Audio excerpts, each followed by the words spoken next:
Hey guys, what's going on? SpitBrix here, back for another LEGO video, and today we're going to be talking specifically about LEGO minifigure heads.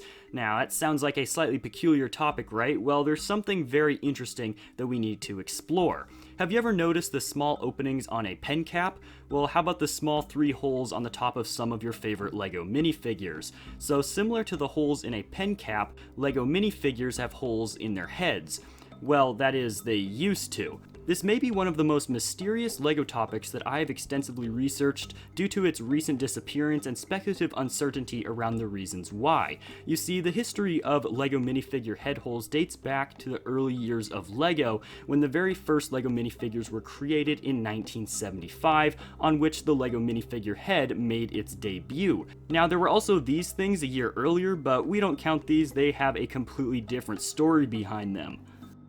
As a simple, original design, the very first LEGO minifigures until the 1990s lacked holes in their heads. Now, I guess you could say that these minifigures were very fortunate. I mean, I don't think anybody wants holes in their noggin. It looks awfully painful. Now, of course, that's besides the point, but honestly, why were minifigure head holes introduced in the 1990s? Well, from my research, they predominantly had 2 main purposes: safety and regulation. You see, choking posed a serious hazard for LEGO, and LEGO minifigure heads were a perfect candy-sized piece of plastic that could easily be consumed by a young master builder, and thus, in order to comply with safety regulations and protect themselves from potentially being sued, LEGO safely incorporated 3 open slits on the top of each LEGO minifigure head, which were supposed to act as air holes in case a young builder were to accidentally consume a LEGO head. This is similar to the purpose of a hole on the top of a pen cap. But this story goes even farther than just this. Now, like I said, the very first LEGO minifigures with head holes were introduced in the 90s. LEGO factories exclusively produced these heads via injection molds, and it was also a time when the style and shape of LEGO minifigure heads received an upgrade as well, as you can see here from these 2 minifigures. However, beginning in 2012, it appears that LEGO decided to start removing these LEGO minifigure head holes in favor of a solid inverted stud head with a LEGO logo stamped on it. You can see that the 2011 LEGO Ninjago J minifigures have holes, while the 2012 JZX minifigure does not. Other themes such as the LEGO Collectible Minifigure series took an extra year to change. For instance, here is a minifigure Series 10 figure with holes in its head. Keep in mind that Series 10 was released in early 2013, so that's a whole year after LEGO Ninjago already had the updated heads with no holes in them. It wasn't until Series 11 that the Collectible Minifigure series had closed minifigure heads. Now, you may be asking, why did some LEGO themes take longer to implement the head revision? Well, in simplistic terms, LEGO has numerous factories situated across the entire globe, and some factories may have implemented the new head mold quicker or slower than others. Also, consider that LEGO sets are manufactured about 10 to 12 months before their intended release, and so some of the minifigures may have been pre-made before the head change was announced.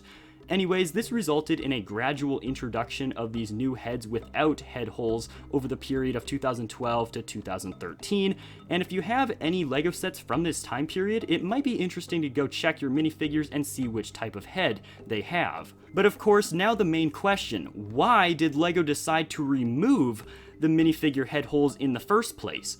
Well, I've got 3 very intriguing theories to discuss, but first we need to discuss something that you won't want to remove after adding it, which is today's sponsor, Audible. As the largest online provider of audio entertainment, Audible features thousands of audiobooks, podcasts, and Audible originals that you can listen to. If you need motivation, Audible has you covered. If you need more LEGO content, Audible also has you covered. If you simply just need to read a book for school, well, guess what? You can listen to it on Audible. They've got you covered on every level, and you can download titles for listening offline, anytime, anywhere, and on any device. Since finishing Brick by Brick, which describes how LEGO found its success in the toy industry, I personally have been listening to the Elon Musk biography. It describes Musk's ambitious entrepreneurship ventures and the future goals of Tesla and SpaceX.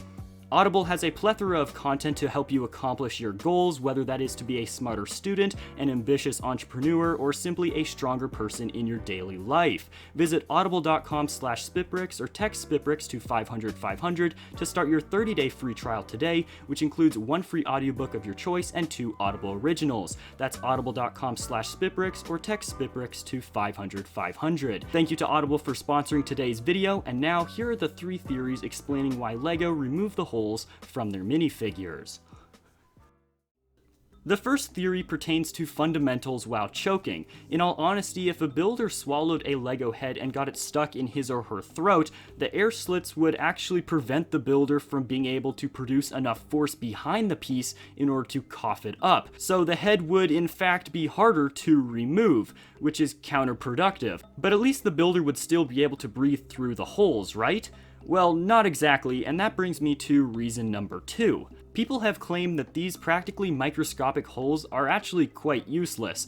In reality, 3 small openings like these are simply just not large enough to provide sufficient airflow to the lungs of a builder who is choking. Therefore, these LEGO minifigure head holes solely just instill a false sense of security for parents, and perhaps they were simply a way for LEGO to show that they made an effort to protect their consumers and builders. But then again, it's important to consider that this design was created in the 90s, and it probably was a good choice on LEGO's end at the time.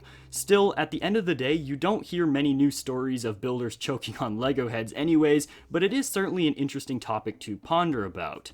And lastly, the third reason pertains to counterfeit LEGO products. Yeah, you probably didn't expect this to pop up here. So as we all know, LEGO is constantly battling fake knockoff companies, and according to an official set designer, LEGO used this revision as an opportunity to place their logo inside the stud crater, because with the 3 holes or the 3 notches, you couldn't really put a LEGO trademark logo in any obvious position. And so they hope that this addition will make it easier to identify whether a LEGO headpiece is official LEGO or a counterfeit, which is quite cool. And so that is my complete analysis of LEGO head holes, how they were created, why they were created, and why potentially they were taken away. Let me know down below if you guys enjoyed this video and found it entertaining, and also check some of your own minifigures and let me know what you guys find down below in the comments. Check out one of the videos on screen right now for more LEGO content. I'm SpitBrix, and I'll see you guys in the next video coming very soon.